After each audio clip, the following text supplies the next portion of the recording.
بسم اللہ الرحمن الرحیم۔ حاضرین و سامعین، آج ہماری زندگی کے ایام بڑی تیزی کے ساتھ گزرتے چلے جا رہے ہیں۔ آج اگر ہم دیکھیں ہمارے سال وہ مہینے کی برابر نظر آتے ہیں۔ مہینے وہ یوں سمجھتا ہے دنوں کی طرح گزرتے چلے جا رہے ہیں۔ وہ دن اگر دیکھا جائے تو گھنٹے کی طرح لگتا ہے۔ تو یوں یہ قرب قیامت کی نشانیوں میں سے ایک نشانی ہے کہ وقت بڑے تیزی کے ساتھ محسوس ہوگا کہ گزر رہا ہے، اور حقیقت بھی ایسی ہے۔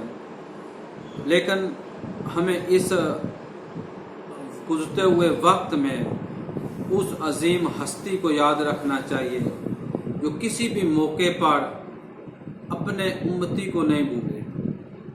وہ غار حرا ہو، وہ شب معراج ہو، وہ غار ثور ہو، یا کعبۃ اللہ شریف ہو، یا الغرض و طیف کی وادییں ہوں، ہر ایک موقع پر انہوں نے اس پیارے امتی کو یاد رکھا۔ وہ عظیم و کریم ہستی میرے اور آپ کے نبی لجپال کریم آقا، پیارے آقا مدینے والے مصطفیٰ صلی اللہ علیہ وسلم کی عظیم ہستی ہے۔ آج ہمیں بھی دیکھنا چاہیے کہ ان کا ذکر خیر ہم اپنے شب و روز میں کتنا کرتے ہیں، جبکہ آقا علیہ السلام نے ارشاد فرمایا، بڑا پیارا فرمان علی شان ہے۔ اگر ہم اس پر غور کریں تو جوم جائیں گے، اور اپنے معمولات میں اگر اس کو ہم شامل کر لیں تو واڑے ہی نیارے ہو جائیں گے۔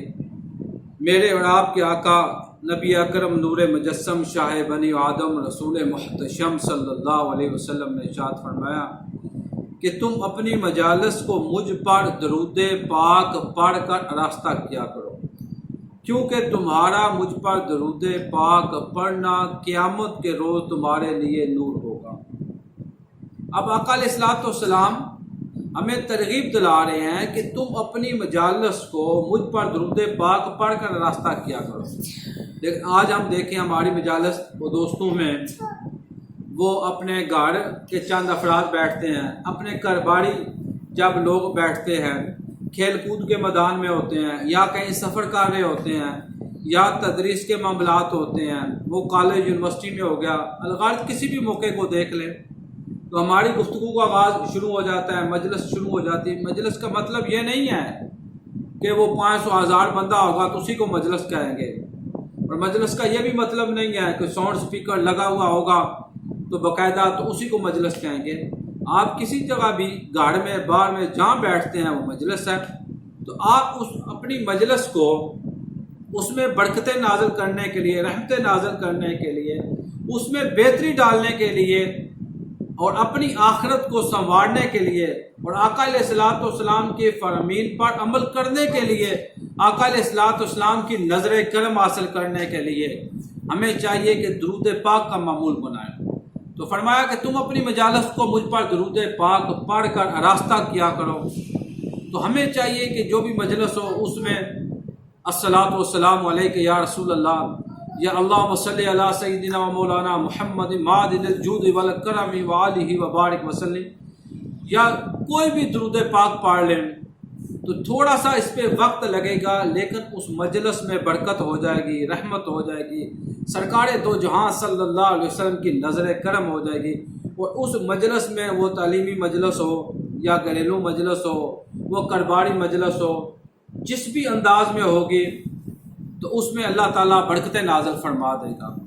تو اللہ تعالیٰ کی بارگاہ میں دعا ہے کہ ہمیں اپنی مجلس میں ذکر خیر یہ کرتے رہنا چاہیے۔ ویسے بھی جس کو جس سے عشق ہوتا ہے، جس کو جس سے پیار ہوتا ہے، جس کو جو چاہنے والا ہوتا ہے، اس کا ذکر خیر کرتے ہی رہتا ہے۔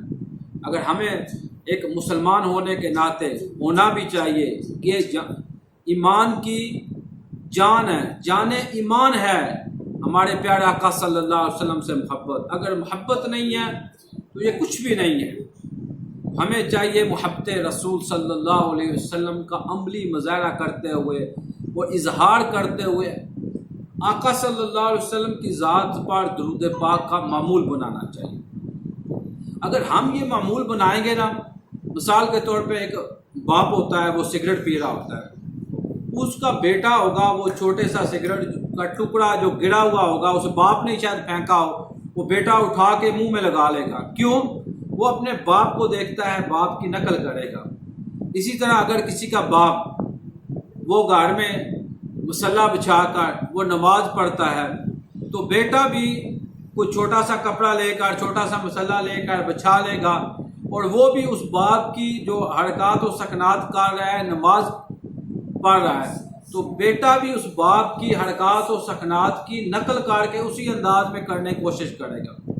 تو اگر آج ہم اپنی محافل میں، اپنی مجالس میں، گھر میں، کاروبار میں، جہاں کہیں بھی ہم نبی پاک صاحب الولاق صلی اللہ علیہ وسلم کا ذکر خیر کرتے رہیں، اس محبوب آقا کا ذکر کرتے رہیں، اپنے درجات کی بلندی کے لیے، اپنے یوں سمجھے کہ آخرت بہتر کرنے کے لیے، آقا صلی اللہ علیہ وسلم کی نظر کرم حاصل کرنے کے لیے، تو انشاءاللہ ہماری آخرت تو بہتر ہوگی آقا علیہ الصلوۃ والسلام کے صدقے.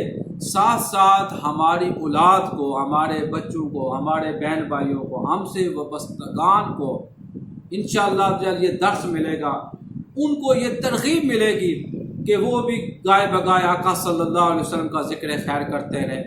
تو اللہ رب العزت عز و جل کی بارگاہ میں دعا ہے کہ اللہ تعالی ہمیں ہر مجلس میں ذکر محبوب صلی اللہ علیہ وسلم کرنے کی توفیق عطا فرمائے، اور اپنی مجلسوں کو آقا علیہ الصلوۃ والسلام کی ذات والا تبارک پر درود پاک پڑھ کر ان کو راستہ کرنے کی توفیق عطا فرمائے. آمین بجاہ النبی الامین صلی اللہ علیہ وسلم.